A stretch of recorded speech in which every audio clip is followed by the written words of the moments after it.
اقوم کیا معنی اس کا؟ اس کا جو لغوی معنی ہے، یعنی لغت عرب میں اس کا جو معنی ہے، اس کی جو حروف اصلی ہیں، جیسے کہ احمد ابن فارس رحمہ اللہ معجم و مقاییس اللغہ میں معنی بتایا اس کا کہ اس کی جو حروف اصلی ہیں القاف والواو والمیم قواما.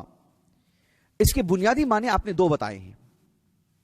ایک معنی تو وہ ہے کہ جماعت ناسن، یعنی لوگوں میں سے ایک جماعت، جسے ہم کہتے ہیں نا القوم، القوم اس کی جمع آتی ہے اقوام. تو قوم اردو زبان میں جب ہم کہتے ہیں قوم کہ وہ ایک قوم تھی کسی زمانے میں، یہ ایک قوم ہے، یا ہم یہاں ہندوستان میں رہتے ہوئے کہتے ہیں کہ ہماری قوم کا آدمی، تو اردو زبان کا قوم الگ ہے. عربی زبان میں جب قوم کہتے ہیں تو عمومی طور پر یہ رجال کے لیے کہا جاتا ہے، صرف مرد حضرات کے لیے. اس میں نساء نہیں ہوتے ہیں، عورتیں نہیں ہوتی ہیں. اللہ تعالیٰ نے سورۃ الحجرات میں بیان فرمایا یا ایھا الذین آمنوا لا یسخر قوم من قوم عسى ان یکونوا خیرا منهم. اس کے مقابل میں اللہ نے کہا ولا نساء من نساء عسى ان یکن خیرا منهن. ولا نساء من نساء، نساء کا جو مقابل ہے وہ تو رجال ہیں. اللہ نے رجال کا لفظ استعمال کرنے کے بجائے قوم کا لفظ استعمال کیا. کیوں؟ نساء کے مقابل قوم. امرؤن اس کی جمع کیا ہے؟ قوم. تو قوم رجال سے مختص ہے عمومی طور پر. اس سے متعلق جو جاہلیت کے دور کے جو شعراء ہیں ان کے اشعار میں بھی یہ فرق ملتا ہے کہ نساء کے مقابلے میں، خیر وہ اصل ہماری بنیاد نہیں ہے کہ اس کی بنیاد پر ہم کہیں. زبان کا جو معیار ہے، اصل ہے وہ قرآن مجید کی زبان ہے. دیگر چیزیں تو بس شواہد کے طور پر، کسی کو قانے کرنے کے لیے، الزامی جواب کے طور پر، ورنہ اصلاً قرآن مجید عربی زبان کے لیے معیار ہے. تو اللہ تعالیٰ نے، خیر مجھے وہ بات بتانا مقصود نہیں ہے. تو ایک معنی اس کا یہ ہے قوم، جماعت ناسن. یہ جب ہم یہاں کہتے ہیں ان ھذا القرآن یہدی للتی ہی اقوم، اس میں وہ پہلا معنی داخل نہیں ہے، وہ یہاں پر نہیں آتا ہے. قوم یعنی قواما، اس کا ایک اور معنی جو ابن فارس نے بتایا رحمہ اللہ وہ ہے انتصاب او عزم. انتصاب یعنی کسی، نصبہ کے معنی کیا ہے؟ کسی چیز کو گاڑنا، مضبوطی سے کھڑا کرنا، گاڑنا. انتصاب کوئی چیز جو مضبوطی سے کھڑی ہوئی. ایک ہے انتصاب، ایک ہے عزم. انتصاب او عزم. ایک آدمی کھڑتا ہے، قام یقوم کے معنی کیا ہے؟ ایک آدمی کا کھڑا ہونا. القوم القیام مرۃ واحدہ، یعنی ایک ہوتا ہے آدمی حصی طور پر کھڑا ہوتا نا، ایک آدمی بیٹھا ہوا ہے ابھی کھڑا ہوا ہے، اس کو کہتے ہیں حصی طور پر کھڑا ہوا ہے وہ. تو ابن فارس کی زبان میں ایک ہے قیام حتم، ایک ہے قیام عزم. یہ ابن فارس نے کہا رحمہ اللہ. ایک آدمی تو کھڑا ہوتا ہے نا، ایک آدمی کھڑا ہوتا ہے، کسی چیز کو کھڑا کرتا ہے. ایک ہوتا ہے جسے بولتے نا کہ میں اس کے لیے تیار ہوں. ایک آدمی لیٹا ہوا ہے اور کہتا ہے کہ ایک کام ہے، ایک مشروع ہے، ایک پلان ہوا ہے کسی کام سے متعلق، ایک رائے ہے، ایک کام کو انجام دینا ہے. ایک آدمی لیٹا ہوا ہے، کیا کہتا ہے کہ اس کے لیے میں کھڑا ہوا ہوں، اس کے لیے میں تیار ہوں. سب لوگ بیٹھے ہوئے ہیں، ہم پوچھتے ہیں اس کام کے لیے کون کون کھڑے ہوں گے؟ اس کا کیا مطلب؟ کھڑا ہو جانا ہے؟ نہیں، اس کام کو کون کون انجام دے گا، کس کس میں عزم ہے، کس کس میں ہمت ہے، استقلال کا مزاج کس میں ہے، کون اس کو انجام دے گا، یہ معنی اس کا. تو قوامہ کے اندر جو دوسرا معنی آتا ہے اس میں دونوں طرح سے، ایک حصی اور معنوی دونوں اعتبار سے. تو یہی معنی ہے ان ھذا القرآن یہدی للتی ہی اقوم. جب ہم کہتے ہیں قام فلان بہذا الامر، وہ آدمی اس کام کے لیے، اس کام کے لیے کھڑا ہوگا. کیا مطلب؟ یعنی اب اس کام کو اس نے قبول کر لیا، اب اسے وہ انجام دے کے رہے گا، اب اسے نبھائے گا، اپنی زندگی میں لائے گا، عزم کے ساتھ کام کرے گا. یہ معنی اس کا. تو ان ھذا القرآن یہدی للتی ہی اقوم. اقوام کا معنی کیا ہے؟ ای اعدل، الاسد، الاعدل، الاسوب، یعنی کوئی ٹھوس، معیاری، عمدہ، سب سے منظم، ہر طرح کی خوبیوں کا مجموعہ، یعنی پائیدار، جس میں جو چیز ہوتی ہے انسان کی زندگی کو شامل، کامل، احاطہ کیے ہوئے دین ہے. ان ھذا القرآن یہدی للتی ہی اقوم. مزید باتیں میں آگے بتاؤں گا آپ کو. ایک قدیم مفسر قرآن ہیں مقاتل ابن سلیمان رحمہ اللہ، 150 ہجری سے وفات ہے ان کا، بلخ کے ہیں. عقدی اعتبار سے وہ اصلاً مجسمہ ہیں. جس طرح سے اہل السنہ والجماعت سے متعلق نادان قسم کے جو لوگ ہیں، اور کچھ لوگ جان بوجھ کر کے بھی یہ کام کرتے ہیں کہ معطلہ اور جو متاولین ہیں ان کے مقابل اہل السنہ کو کھڑا کر دیتے ہیں. سبحان اللہ العظیم. اہل السنہ تو اللہ سبحانہ و تعالیٰ کی صفات کو کتاب و سنت میں جیسے ہیں منعن ثابت کرتے ہیں، لیکن مقاتل ابن سلیمان نے تجسیم کا معاملہ انجام دیا. نسأل اللہ السلامہ. مجھے وہ تفسیر میں نہیں جانا ہے، لیکن تفسیر کی اعتبار سے آپ کی نقولات بہت ملتی ہیں. اہل علم نے خوب اہتمام کیا ہے قرآن کی تفسیر میں، اور بہت ہی مطول تفسیر ہے آپ کی. موسوعۃ التفسیر الماسور والوں نے تو ان کی تقریباً پوری تفسیر داخل کر دی ہے اس میں. مقاتل ابن سلیمان رحمہ اللہ نے کہا کہ ان ھذا القرآن یہدی للتی ہی اقوم ای اصوب، سب سے ٹھیک ٹھاک. ایک اور مفسر ہیں دوسری صدی ہجری کے، زید ابن اسلم رحمہ اللہ کے فرزند عبد الرحمن ابن زید ابن اسلم سنن کے روات میں سے ہیں، لیکن حدیث کے باب میں محدثین نے آپ کو ضعیف کہا ہے.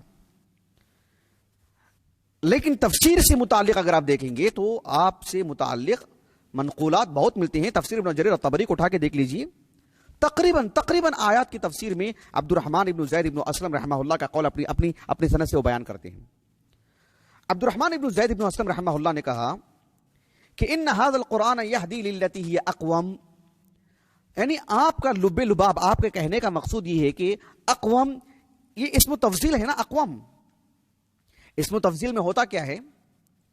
اسم تفضیل کی جو خصوصیت ہے وہ یہ کہ کوئی خوبی یا کوئی عیب دو لوگوں میں یا دو سے زائد لوگوں میں ہو، مشترک ہو، تو کسی میں کم ہوتی ہے کسی میں زیادہ. علم تو سب کے پاس ہوتا ہے لیکن کسی میں زیادہ کسی میں کم. فلان اعلم من فلان، وہ شخص کو ان سے زیادہ علم ہے. کیا مطلب؟ علم تو دونوں میں ہے لیکن ان میں زیادہ ہے. یہ اس کی اصل ہے. اس کو تفضیل میں یہی بات ہوتی ہے. لیکن یہ کوئی قاعدہ متردہ نہیں، یہ کوئی قاعدہ کلیہ نہیں، یعنی یہی اصل ہے، اس میں ایسا نہیں. اسم تفضیل ذکر کر کے اس میں بس ایک مبالغہ مقصود ہوتا ہے، اس میں کثرت بتانا مقصود ہوتا ہے، اہمیت بتانا مقصود ہوتا ہے. یہ بتانا مقصود نہیں ہوتا ہے کہ ایک میں خیر ہے تو دوسرے میں بھی خیر ہے لیکن کچھ کم ہے، ایسا یہ بتانا مقصود نہیں ہوتا. سامنے والے میں خیر سرے سے نہیں، جو بھی خیر ہے اس میں، لیکن اسم کون سا استعمال کیا جاتا ہے کس اسلوب میں؟ اسم تفضیل. تو ان ھذا القرآن یہدی للتی ہی اقوم سے یہ دھوکہ نہیں ہونا چاہیے کہ دیگر جو ادیان ہیں، دیگر جو نظریات ہیں، ان میں بھی دم خم ہے، وزن ہے، پوری دنیا کو سنبھالنے کی قوت ہے، لیکن سب سے زیادہ جو قوت ہے وہ ہے جو ہے مطلب قرآن مجید میں. یہ مقصود نہیں اس میں. جو کچھ بھی ہے قرآن مجید میں، اس کے ماں سوا میں کچھ نہیں ہے جو دنیا کو ایک نظام دے سکے، دنیا کو ایک نہج دے سکے، دنیا کو ایک طریقہ کار دے سکے، دنیا کو اللہ سے جوڑ سکے، دنیا کے زندگی کے ہر شعبے میں رہنمائی کر سکے. یہ صرف قرآن. بھلے ہی اسم و تفضیل اقوام ہے، لیکن اقوام سے یہ معنی نہیں لینا چاہیے کہ دیگر نظریات اور جو ادیان ہیں ان میں بھی ہے بہت کچھ. ابداً، ہرگز بھی نہیں. یہ عبد الرحمن ابن زید ابن اسلم رحمہ اللہ کے کہنے کا مطلب ان کا خلاصہ کلام ہے، ان کے قول کا. اس لیے کہ اللہ سبحانہ و تعالیٰ کا یہ جو قرآن ہے یہ آخری کتاب ہے. آپ دیکھیں سبحان اللہ کے رسول کے زمانے میں دنیا کیسی تھی. بات صرف چراغ تھا، لائٹ تھی نہیں تھی، چراغ تھا. صرف اس ایک معاملے کو میں مت جائیے، کروڑوں مسائل زندگی کے، سبوں کے مسائل کو اس کے اندر احاطہ کیا گیا ہے. پوری دنیا کے لیے بھی، ایسا نہیں کہ صرف عربوں کے لیے اس میں آسانی ہے اور عرب سے باہر نکلے گا اسلام تو پھر ایک چیلنج اور ایک جو ہے مطلب مشکل کا سامنا ہوگا. سبحان اللہ العظیم. ایسے معلوم ہوتا ہے کہ ہم ہندوستان میں رہتے ہیں اور ہندوستان میں بنگلور میں رہتے ہیں، ہمارے لیے زندگی کے گزران کے لیے سب سے بہترین ایسے اسلامی معلوم ہوتا ہے. نہیں، اسلامی کہنے کا مقصود یہ کہ عربوں کے لیے ایسا نہیں، پوری دنیا کے لیے اور قیامت تک کے لیے بھی. سبحان اللہ العظیم. کیوں؟ اللہ نے کہا کہ ان ھذا القرآن یہدی للتی ہی اقوم. عبد الرحمن ابن زید ابن اسلم رحمہ اللہ نے 180 پر 2 ہجری سے وفات ہے ان کا. قرآن مجید کی وہ جو آیات ہیں جیسے سورۃ البینہ کی آیت کریمہ ہے، فیہا کتب قیمۃ. سورۃ الکہف کا آغاز دیکھو، الحمدللہ الذی انزل علی عبدہ الکتاب ولم یجعل لہ عوجا. فوراً کیا کہا؟ قیما. قیمن کہا اللہ رب العالمین نے اس کتاب کو. اس میں عوج نہیں ہے، جو بھی ہے یہ کتاب قیمن ہے. سورۃ الانعام کے اواخر میں اللہ نے کہا دینن قیما ملت ابراہیم حنیفہ. یہ جو دین ہے کتب قیمت، قیمت ای عادلت مستقیمت. اللہ سبحانہ و تعالیٰ نے اس دین میں جو اس دین کو جو دین مستقیم بنایا ہے، کہا کہ عبد الرحمن ابن زید ابن اسلم رحمہ اللہ نے کہ یہ جو قرآن ہے القرآن هو الصواب، القرآن هو الحق والمخالف هو الباطل. یہ واقعتاً ایک ایمان افروز بات ہے جو عبد الرحمن ابن زید ابن اسلم نے کہا رحمہ اللہ. ہم عرب میں رہتے ہیں، ہم امریکہ میں رہتے ہیں، ہم ہندوستان میں رہتے ہیں، کون ہے کیا ہے سب اپنی جگہ پر، لیکن جو حق ہے کہنے میں یہی بات ہے کہ قرآن مجید صرف ایسا نہیں ہے کہ کئی ایک نظریات ہیں، سبوں میں اتنا وزن ہے، اتنا دم ہے اور اتنی وسعت ہے کہ وہ پوری دنیا کی رہنمائی کر سکتے ہیں. البتہ اتنی بات ہے کہ قرآن سب سے اچھی رہنمائی کر سکتا ہے، ایسا نہیں ہے. یہ تو نقص لازم آئے گا قرآن کے تعارف میں. ان ھذا القرآن یہدی للتی ہی اقوم کا مطلب یہ ہے کہ قرآن ہی ہے جو رہنمائی کر سکتا ہے، اور قرآن کے علاوہ کوئی اور اس کا بدیل نہیں ہو سکتا. اس کے دوسرے نمبر پر تیسرے نمبر پر کوئی نہیں، جو بھی ہے قرآن ہی ہے. اقوم ہے قرآن، عدل ہے، اصوب ہے، اسد ہے، سب سے درست، سب سے ٹھیک ٹھاک اور سب سے عادل اس کا جو موقف ہے کسی بھی باب میں. ایک قدیم عالم دین ہے مفسر قرآن اندلس، قاضی اندلس ابن عطیہ رحمہ اللہ. قاضی ابن عطیہ 6ویں صدی ہجری کے ہیں. ابن عطیہ رحمہ اللہ کی جو تفسیر ہے المحرر الوجیز فی تفسیر الکتاب العزیز، ایک طالب علم کو ایک مرحلے کے بعد، مبتدئین گریز کریں اس سے، ایک مرحلے کو آنے کے بعد اس تفسیر کا خصوصی مطالعہ کریں. آپ اسماء و صفات میں تعویل کرتے ہیں، ان چیزوں سے بچتے ہوئے صحیح نہج سے اگر استفادہ کرے گا تو بہت بہتر رہے گا. لیکن بڑی اچھی تفسیر، بہت عمدہ تفسیر، اپنی ایجاز کے ساتھ بہت معلوماتی لیے ہوئے تفسیر ہے.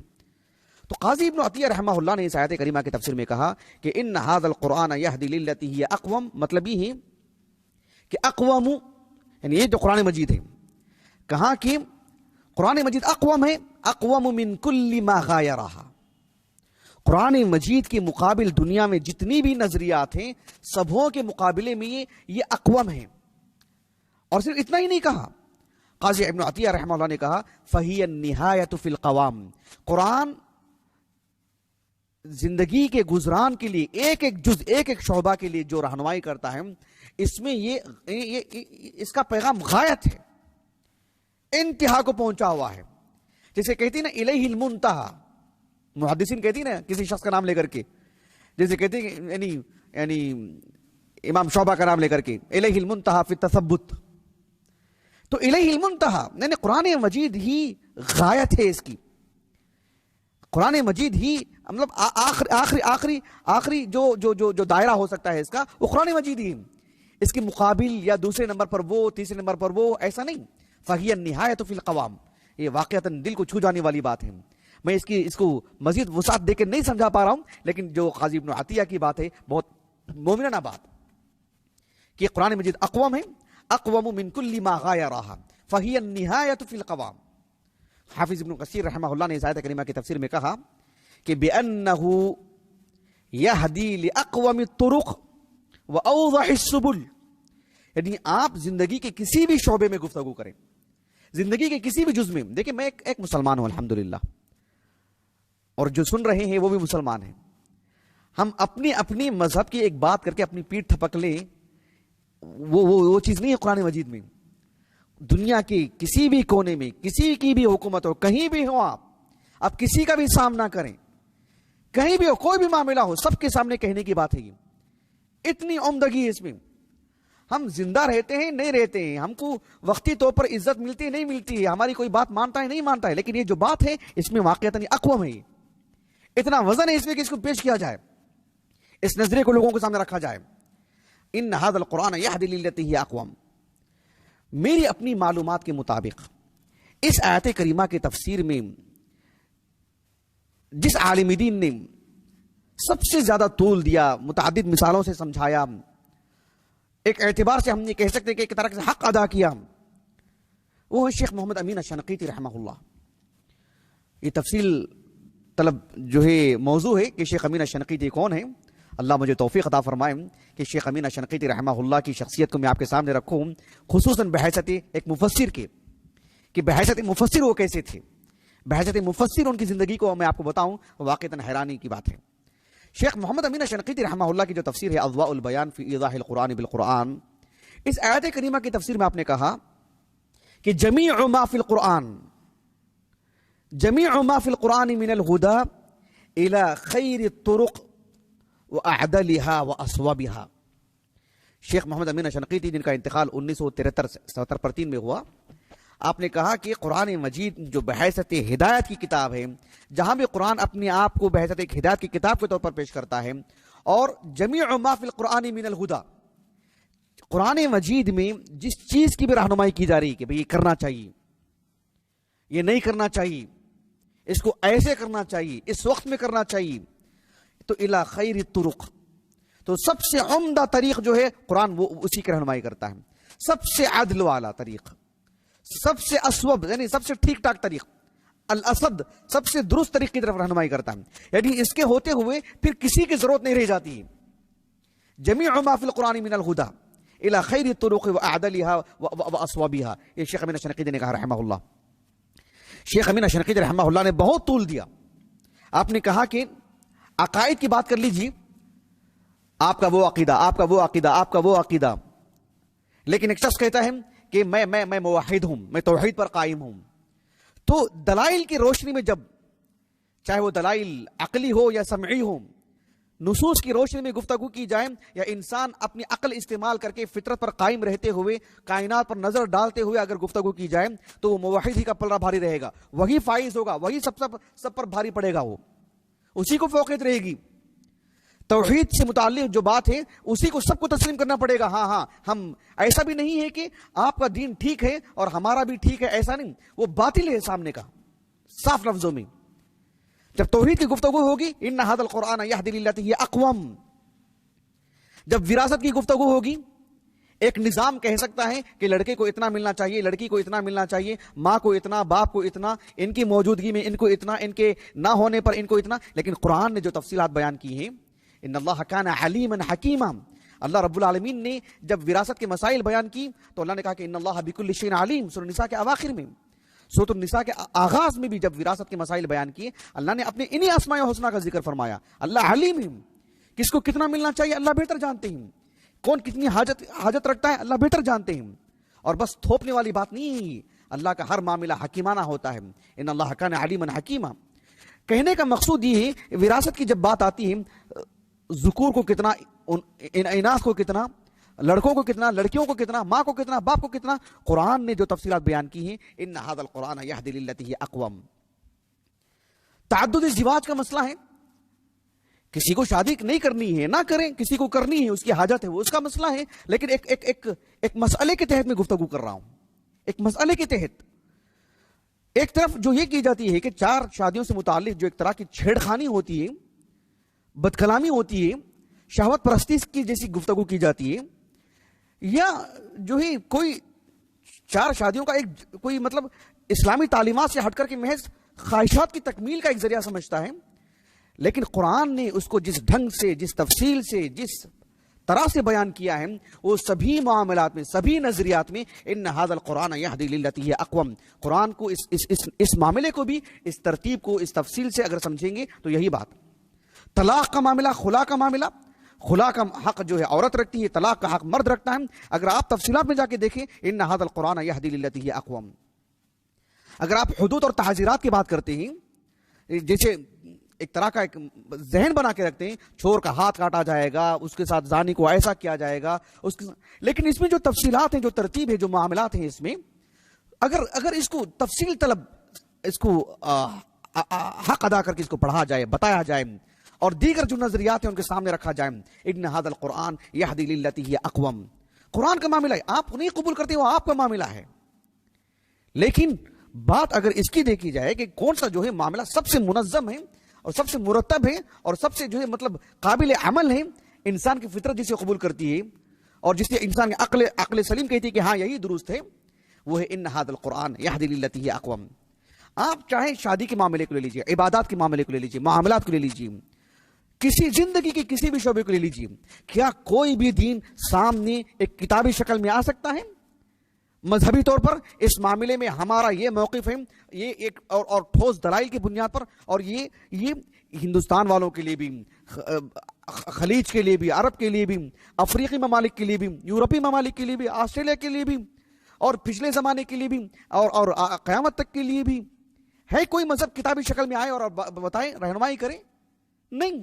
قرآن ان ھذا القرآن یہدی للتی ہی اقوم، سبحان اللہ العظیم، یہ بہت بڑی بات ہے، پورے وثوق سے کہنے کی بات ہے، علم کی روشنی میں کہنے کی بات ہے، بصیرت افروز جو ہے ہونی چاہیے یہ بات، ان ھذا القرآن یہدی للتی ہی اقوم۔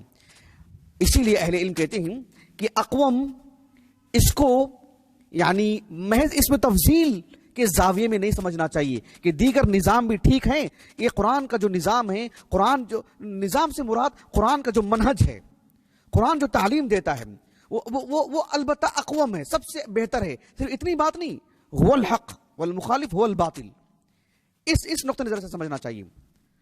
ایک جزائری عالم دین ہے، 1973-73 میں انتقال ہوا ان کا، 1973 میں، ابن عاشور رحمہ اللہ، محمد الطاہر ابن عاشور رحمہ اللہ، قرآن کی جو زبان ہے، عربی زبان، اور جن اسالیب میں قرآن نازل ہوا ہے، اس کی وضاحت میں وہ تفسیر بہت عمدہ تفسیر۔ یہ اور بات ہے کہ آپ ایک متأول ہیں، تعویل کرتے ہیں جگہ جگہ پر، اس کی نشاندہی ہو جائے، اور ظاہر بات ہے مبتدئین تو نہیں پڑھنا چاہیے اس کو، لیکن عقیدے میں اگر مضبوطی ہو، اہل السنہ والجماعہ کے عقیدے سے اچھی طرح واقف ہو، پھر مزید یقیناً مستفید ہونا چاہیے، مستفید ہوئے بغیر بھی نہیں رہنا چاہیے۔ تو ابن عاشور رحمہ اللہ اس آیت کریمہ کی تفسیر میں بڑی اچھی بات کہی آپ نے کہا کہ ان ھذا القرآن یہدی للتی ہی اقوم میں یہ اقوم محض اسم و تفضیل نہیں ہے۔ اب دیکھو سورۃ النمل کے بالکل وسط میں اللہ تعالیٰ نے کہا اللہ خیر اما یشرکون، اللہ یعنی اللہ خیر اما یشرکون، خیر یہ کیا ہے؟ اسم و تفضیل ہے، اخیر، ایک طرف خالق اللہ رب العالمین، ایک طرف صنم بت، اللہ اکبر کبیرہ، یہ کہا جائے گا دونوں میں کون بہتر ہے؟ یہ کہاں سے بہتر؟ اللہ کے مقابل مخلوق، اور مخلوق نے یہ صنم وثن اس کا موازنہ کیا جائے گا کہ یہ بہتر کہ یہ بہتر، لیکن یہ اسلوب ہے، مطلب ہے کہ یہی بہتر ہے، اس کے مقابل جو ہے سب باطل ہے، یہ مقصود ہے وہاں پر۔ تو ان ھذا القرآن یہدی للتی ہی اقوم میں، اقوام قرآن کے تعارف میں قرآن دیگر کتابوں سے، دیگر جو زندگی کے گزران کے لیے جو مناہج ہیں، جو نظام ہے لوگوں نے بنا رکھے ہیں، جو نظریات لوگوں نے قائم کر رکھے ہیں، ان کے مقابل میں قرآن بس اعدل ہے، قرآن بس ان سے بہتر ہے، سبوں میں بہتری، اس میں زیادہ بہتری ہے، یہ معنی ہرگز نہیں لینا چاہیے۔ ابن عاشور کہتے رحمہ اللہ، اس سورت کے آغاز میں اللہ تعالیٰ نے کہا وَآتَيْنَا مُوسَى الْكِتَابَ وَجَعَلْنَاهُ هُدًى لِبَنِي اسرائیل، یعنی اللہ نے کہا کہ ہم نے موسیٰ کو تورات دی، اور تورات کے بارے میں اللہ نے کیا کہا؟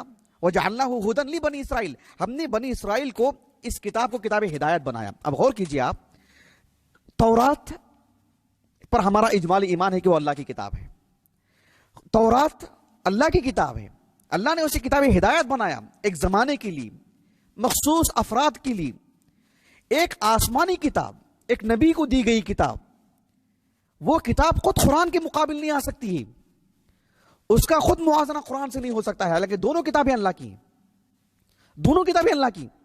اللہ نے اپنی کتاب کو کتاب پر فضیلت دی، تورات پر اللہ نے قرآن کو فضیلت دی، خود قرآن کو لے لیجیے آپ، قرآن کا ایک حصے پر یہ گنا فضیلت رکھتا ہے۔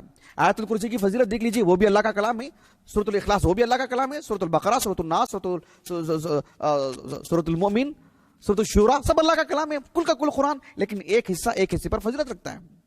اسی لیے ابن تیمیہ نے کہا رحمہ اللہ مجموع الفتاوی میں کہ آیات الصفات، یعنی قرآن کی وہ آیتیں جس میں اللہ تعالیٰ کی صفات کا ذکر ہے، اللہ کے اسماء حسنہ کا ذکر ہے، اللہ کی توحید کا ذکر ہے، وہ قرآن کی دیگر آیتوں پر فضیلت رکھتی ہیں۔ سبحان اللہ العظیم۔ کہنے کا مقصود یہ ہے کہ جب قرآن مجید کے مقابل خود تورات نہیں آ سکتی جو کہ آسمانی کتاب ہے، اللہ نے اسے کتاب ہدایت بنایا ہے۔ اللہ تعالیٰ نے کہا سورۃ القصص میں کہ فأتوا بكتاب من عند الله هو أهدى منهما أتبعه إن كنتم صادقين قل فأتوا بكتاب من عند الله. اللہ نے اللہ کے رسول سے کہا کہ اے اللہ کے رسول آپ ان لوگوں سے کہہ دو ان اہل کتاب سے کہ تم ایک کتاب لے کر کے آؤ اللہ کی طرف سے. اہدا منہما اتبع قل فأتوا بکتاب من عند اللہ هو اہدا منہما. دونوں میں سے کون سی ہدایت والی کتاب ہے؟ دونوں کتابوں میں کون سی کتاب اس لائق ہے کہ جس کو ایک رہنما کے طور پر بنایا جائے؟ کون سی کتاب ہے دونوں میں سے؟ وہ قرآن مجید ہے.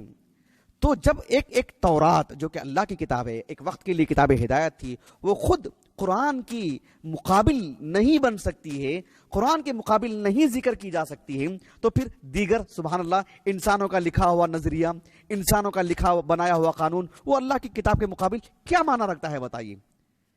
اسی لیے اقوام صرف اسم تفضیل نہیں. آپ دیکھو وہ جو حدیث مبارکہ ہے معروف عبداللہ بن مسعود رضی اللہ عنہ سے جو روایت کردہ حدیث ہے صحیح بخاری کی، امام بخاری رحمہ اللہ نے صحیح بخاری کی کتاب الادب میں لے کر کے آئے اور عنوان قائم کیا ہے باب فی الہدی الصالح. اللہ کے رسول نے کہا علیہ الصلوۃ والسلام ان احسن الحدیث کتاب اللہ واحسن الہدی ہدی محمد صلی اللہ علیہ وسلم.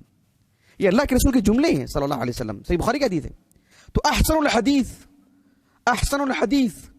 اس کو احسن الحدیث کہا گیا، محض اسم و تفضیل نہیں، مطلب یہی اصل ہے، اللہ ہی کی بات سچی ہے اور محض اللہ کی بات سچی ہے اور محض اللہ ہی کا کلام، اللہ کے رسول کی شریعت ہی قابل ہدایت ہے جس کی روشنی میں اللہ تعالی کے قریب پہنچ سکتا ہے کوئی انسان. اللہ کو کیا پسند ہے کیا نہیں پسند ہے، اللہ کس سے راضی ہوتے ہیں کس سے غضبناک ہوتے ہیں، دنیا کی کون سی کتاب بتا سکتی ہے بتائیے سوائے قرآن کے؟ قرآن سے مراد قرآن، اس کی جو تفسیر ہے اللہ کے رسول کی حدیث مبارکہ، اور پھر جو کتابیں شریعت کی نمائندگی میں لکھی گئی ہیں، جو نصوص کی روشنی میں لکھی گئی ہیں، وہ تو اسی میں آتی ہیں. لیکن کوئی مذہب کوئی دین کسی کا نظریہ کسی کا بنایا ہوا قانون، وہ ایک ہو کے ایک جماعت ہو کے ایک ملک نے بنایا ہو، 50 لوگوں نے مل کر کے بنائے ہوں، زمانے کی رفتار میں متعدد افراد نے مل کر کے بنائے ہوں، لیکن ہے کوئی چیلنج کرے گی؟ کتنے نظریات آئے خود کو مطمئن نہیں کر پائے. سبحان اللہ، ایک انسان ایک بات کرتا ہے، ایک ملک کا قانون ہوتا ہے، میں بھی مانتا ہوں آپ بھی مانتے ہیں آپ بھی مانتے ہیں، لیکن ایک انسان تو یہ تو سوچتا ہے نا کہ میری رائے میں ایسا نہیں ہونا چاہیے، ایسا ہو چکا ہے میں مان جاتا ہوں، لیکن ایسا نہیں ایسا ہونا چاہیے. کیوں؟ انسان کے عقل میں تفاوت ہے، تجربات کی روشنی میں انسان کو ترمیم کرتا ہے، اس میں کئی چیزیں نکالتا ہے. اللہ کا کلام اللہ اکبر، لیکن کب نازل ہوا اللہ کا کلام؟ اللہ کے رسول پر نازل ہوا علیہ الصلوۃ والسلام. اس زمانے کی رفتار دیکھو آج کے زمانے کی رفتار دیکھو، اس زمانے کے مسائل دیکھو آج کے زمانے کے مسائل دیکھو. آج یہاں بیٹھ کر کے ہم جدہ والوں سے خطاب کر رہے ہیں، کیا اس زمانے میں کوئی جدہ میں بیٹھ کر کے جدہ کے سارے جدہ ہو جو اصلاً اس کا تلفظ ہے جدہ کہتے ہیں، یعنی مطلب شاطئ النہر جو کنارہ جو ہوتا ہے، تو کیا اس زمانے میں بھی رہ کر کے کوئی خطاب کر سکتا تھا ایک گلی سے دوسری گلی کو؟ نہیں. لیکن اللہ کا دین قیامت تک کے لیے، جو اللہ کے رسول کے دور میں ایک گلی میں رہتے ہوئے ایک سماج میں رہتے ہوئے جو لوگ سبھی پورے دین کو اپنی زندگی میں لائے، آج بھی لا سکتے ہیں، کسی تو پر بھی نہیں. زندگی کے ایک ایک شعبے میں وہی اللہ کا دین، آج کی اتنی ٹیکنالوجی میں اتنی تیز رفتار اتنے تقدم کے باوجود بھی. ان ھذا القرآن یہدی للتی ہی اقوم. اللہ جزائے خیر دے شیخ الاسلام محمد بن عبد الوہاب النجدی رحمہ اللہ کو، ان کی جو رسائل ہیں چھوٹے چھوٹے آپ جیب میں رکھ سکتے ہیں، لیکن تہلکہ مچا دی ان رسائل نے. دنیا کے کونے کونے میں اس کی کرن آپ دیکھ سکتے ہیں. سبحان اللہ، صرف ایک نہتا انسان، لیکن دیکھو اتنا دم اس میں. کیوں؟ نبوی تعلیمات کا نچوڑ تھا ان کے جو رسائل ہیں. نواقض الاسلام ان کا جو رسالہ ہے، یعنی ایک انسان ایک مسلمان ان امور کی وجہ سے وہ مسلمان نہیں رہ جاتا ہے. اس میں انہوں نے جو چوتھی شق جو لکھی انہوں نے کہ من اعتقد ان ہدی غیر النبی صلی اللہ علیہ وسلم اکمل من ہدیہ او ان حکم غیر النبی صلی اللہ علیہ وسلم احسن من ہدیہ. اگر کوئی شخص یہ کہتا ہے کہ اللہ کے رسول علیہ الصلوۃ والسلام کا جو دین ہے ٹھیک ہے، لیکن ان کے مقابلے میں ان کا نظریہ زیادہ اچھا ہے، ان کے مقابلے میں ان کی بات زیادہ اچھی ہے، ان کے مقابلے میں انہوں نے جو نظریہ پیش کیا ہے، انہوں نے جو باتیں بتائی ہیں یہ زیادہ قابل عمل ہیں، یہ ہونا چاہیے، یہ زیادہ اس دور کے اعتبار سے یہ زیادہ مناسب ہیں. اللہ کے رسول کا تو اس معاملے میں یہ فرمان تھا، یہ حکم تھا، لیکن ان کا حکم یا میں ایسا سمجھتا ہوں، وہ کافر ہے. اگر کسی کا ایسا اعتقاد ہے تو کافر ہے وہ. یہ اب کسی سے ایسا ہو جاتا ہے، تکفیر معین کی میں بات نہیں کر رہا ہوں، وہ تو الگ شق ہے، الگ مسئلہ ہے، لیکن اجمالاً میں یہ کہہ رہا ہوں، جیسے کہتے ہیں نا تکفیر مطلق والی جو بات ہے، اگر ایسا کوئی کہتا ہے وہ کافر ہے وہ. تو یہ کہ اللہ کے رسول کا جو دین ہے وہ اکمل ہے، وہ اہدا ہے، اور وہی اصل ہے، وہی اقوام